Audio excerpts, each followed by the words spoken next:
Hey guys, this is Phoenix and I'm back with another episode of my 1.7.10 modding tutorials. I figured that I would just do this back to back with the items. We're going to be doing our blocks today. Today we're going to make we're going to go along with our copper ingot and we're going to make a copper ore, something that we can actually use in the world to be able to gather our item. So without any further ado, let's go ahead and get started. The first thing that we're going to need to do is we are going to need to create a new package inside of our tutorial mod, and we're going to call this blocks. Inside of blocks, we're going to create a new Java class called ores. And on top of that, we're going to create another one in here, and we're going to call this we're going to create a new package inside of blocks, and we're going to call this one base as well. Inside of base, we're going to create a new Java class called base blocks. Inside of base blocks, we're actually going to be taking our base, we're going to extend our public class base blocks. If I can get the cursor over there, we're going to extend blocks from net.my, or I'm sorry, is it just block? It's just block, extends block, that's it. And we're going to hit Alt Enter and we're going to create constructor matching super. That's going to bring us up with a protected base blocks material. We can make the protected public, doesn't really matter. And then it gives us a material with a random number. This is actually just going to be relayed back as material. And we're going to pass material into here. But there are a few things that we do want to set up here. The first one is going to be, well, the materials. We're also going to set our string unlocalized name. So we're going to set that before material. So string unlocalized name, comma, and there's no semicolon in unlocalized name. So underneath the super, let's go ahead and create a unlocalized name. So unlocalized this dot set unlocalized name, or set block name, I'm sorry, block name. There we go. And we're going to give it an unlocalized name. Okay, so the next thing that we're going to do is we're going to make sure that we actually have, after material, we are going to have our hardness, and we need to set a hardness and resistance. So we're going to set a integer, or a float, I'm sorry. I think they're registered as floats, so float hardness. And we're going to call for another float as well, float resistance. Now, so after this, we're going to add another line, this dot set resistance. I'm sorry, hardness. I like doing things in order. And we're going to feed it our hardness. Semicolon, and then there's this dot set resistance, and we're going to give it resistance. Now, there's a couple different ways that you can go about creating a new base block. You could literally copy this and then modify the data. So like if we come down here, let's say that we don't want our material, we're just going to do stone. We can actually delete the material here. And then inside of super, we can actually just put rock or material dot rock, and that would get rid of that.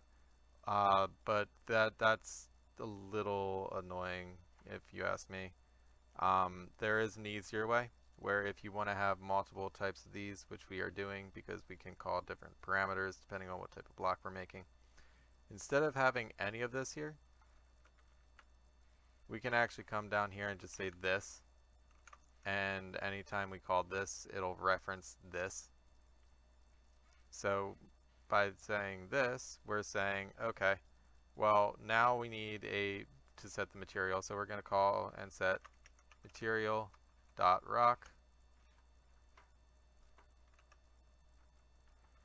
We do actually have to feed it our string, so we're going to give it unlocalized name,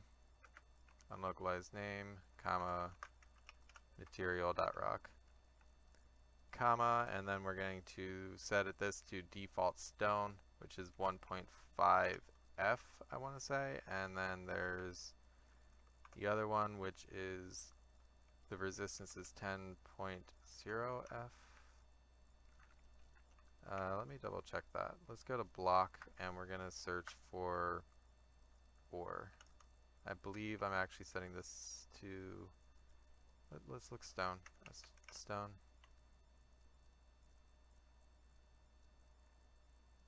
Stone is 1.5 and 10. So yeah, that's stone. If we wanted to do ore, it would be 3 float and 5 float for resistance. So yeah, let's actually, since most of the stuff we're going to be doing is actually this, let's do 3 float and 5 float.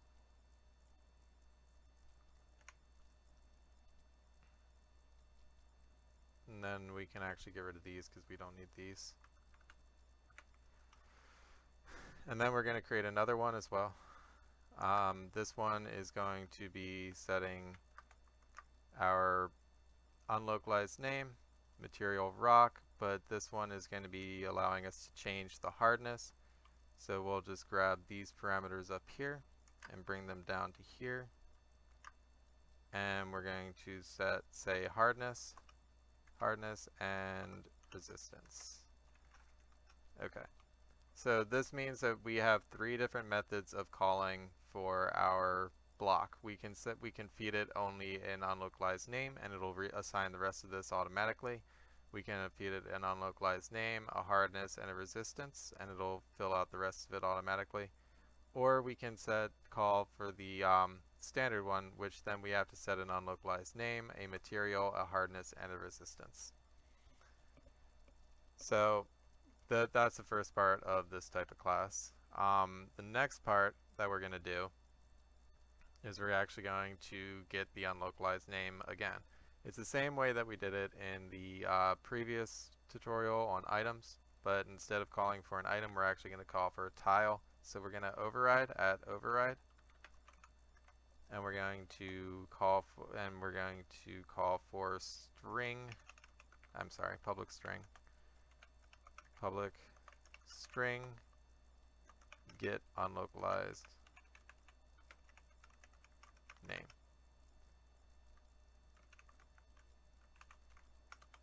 And here we're going to return a string dot format, and we're going to give it a, before we did item dot present as, this time we're actually going to do tile dot present as, so present as, and then we're going to call for our reference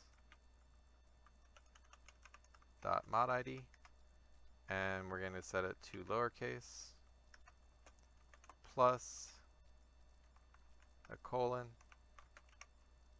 if I can type, and we're going to get our unwrapped localized name again, so get unwrapped unlocalized, wow, I can't spell, unlocalized name. So get unlocalized name, and we're going to super our get unlocalized name, super dot get unlocalized name, semicolon, here. There we go. Okay. And so the next thing we're going to do is actually, because we don't have to do an item stack, because we really can't, we're going to Alt-Enter, create a new constructor for this, change it to a string, and then from here we're going to return stuff that's failing miserably at life. Okay, I don't want to return null. We're going to return unlocalized name, so unlocalized name dot substring, and we're going to call for the unlocalized name dot index of period plus 1.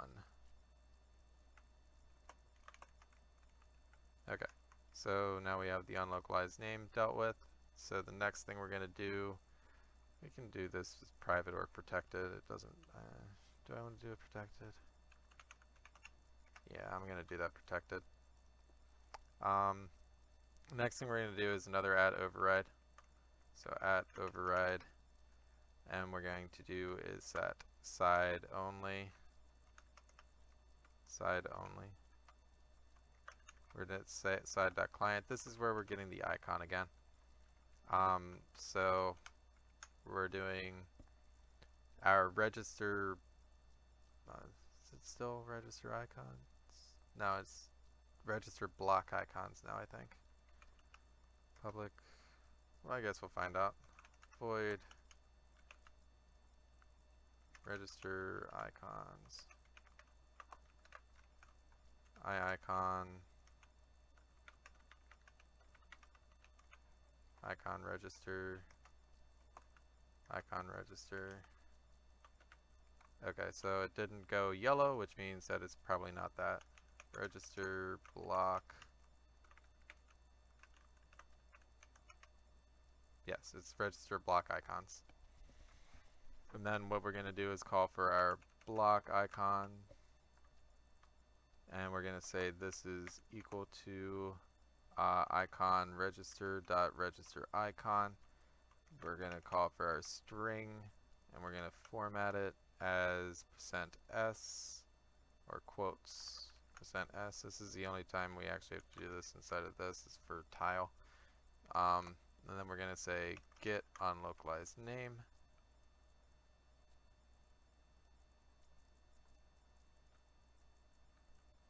Get unwrapped unlocalized name. This dot get unlocalized name. Yeah, I think that's it. Oh, we'll find out pretty quick if it's not. Anyway. So the next thing that we're going to do is underneath of init, we're going to create a new Java class, and we're going to call it init blocks. And then inside of init blocks, we're going to actually call for our block, so public static final. We're not calling for anything, we're actually building it. So base block. Base blocks, and we're going to call this or copper equals new or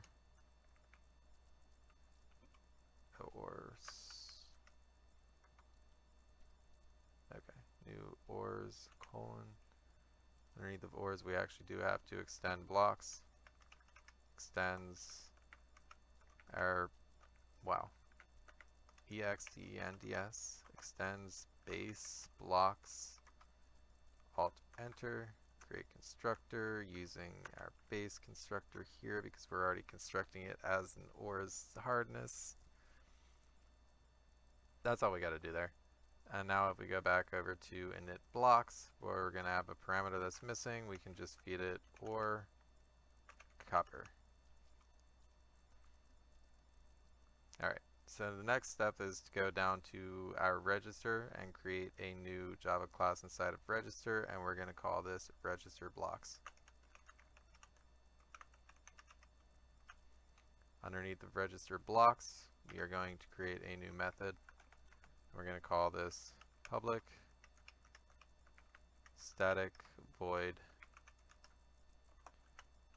ors.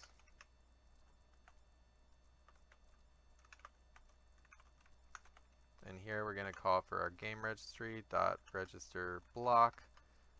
This calls for a couple parameters. The first one would be our base block or our ors block.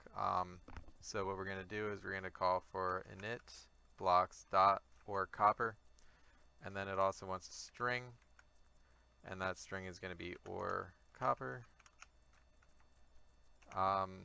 There is another parameter that we can use here, and I will go over that in a minute after we get this working. Technically, actually, all we have to do now is come down to tutorial mod and say copy this here, paste it down here, change register items to register blocks, blocks. Take the register items dot inget and change it to register blocks dot ors. And we actually now should have an OR generating. The only thing that we have left to do now is go to our right click, show in Explorer, show the project in Explorer, go into tutorial mod, go down to source, main, resources, assets, tutorial mod, textures, blocks. And what we can do here is go into textures and grab our OR, which I've already named OR copper. And then when we go and play, we should have an OR, the OR in the game now.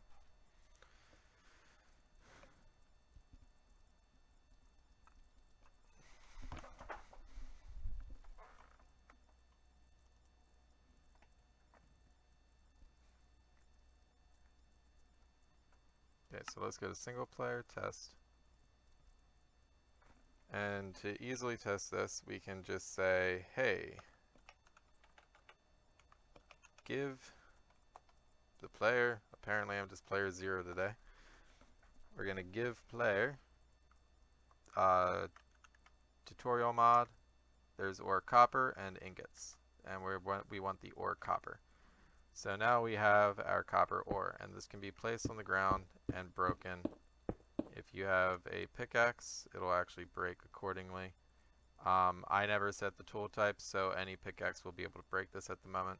I mean, even just straight up punching it would break it. Let's go and grab a pickaxe. We'll just grab a stone pick or wooden stone. Okay, so game mode 0. But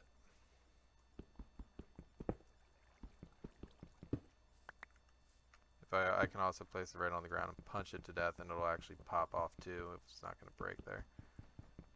But it'll just take a while to break. So yeah, that's working as intended. We have our copper, but you also notice that it's entirely white. We can't change, this is what I'm going to show you now. We can't change like we did for the items. Like if we go over to our base item class, so items, base items. If we look here, we have our get item stack display name. There is no equivalent to this for for blocks at all.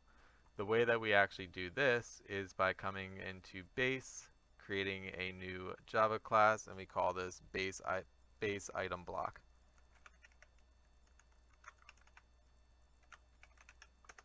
So underneath the base item block, we're actually going to extend Minecraft's item block. So extends item block from net.minecraft items. We're going to hit Alt Enter, create constructor, block, and super block. Okay, so that's all we have to do here. For that, what we do need to do is actually after the super or after the base item class here, we actually have to create an @override, and we're going to do the exact same thing we did before because now we're dealing with an item, the block in an item form. So we're going to say public string, and we're going to get item stack display name, and we're going to call for an item stack and item stack. And then inside of here, we're going to return pretty much exactly the same thing we had before. So if we wanted to cheat a little bit, we can go back to our base items and just copy our return here. So just copy that and come up to here, and we'll just paste it in here. Okay. Okay. So that's all we have to do there. Now, the reason why this works is if we go to item block, we notice that it extends items, which means that the classes inside of items for the display name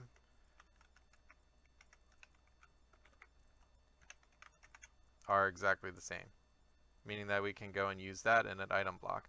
But our block doesn't know to use the item block class by default. We actually do handle that in register items though.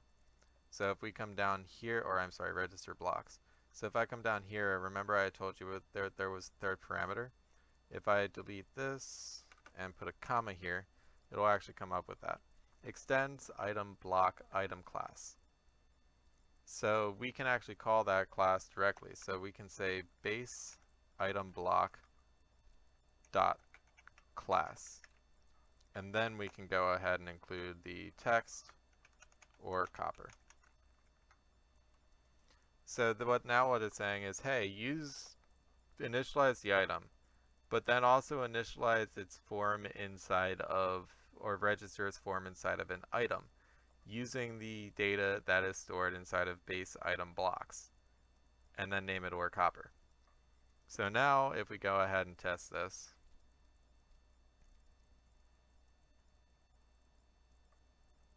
we're going to have a slightly different result with the name.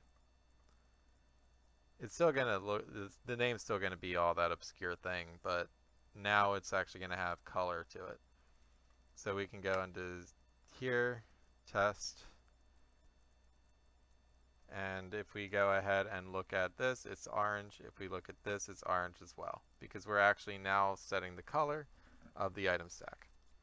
It's the same principle as if you were using Wayla. If you throw it on the ground and looked at it, it would actually have orange in the tooltip. So that's in working condition now. In the next episode, I'm going to go ahead and show you guys how to create a creative tab so that you can get these without having to type it into the command console. And we'll probably register those in the base items and base blocks classes as well. But that will be done in the next episode. I hope you guys learned something, and I will see you guys later.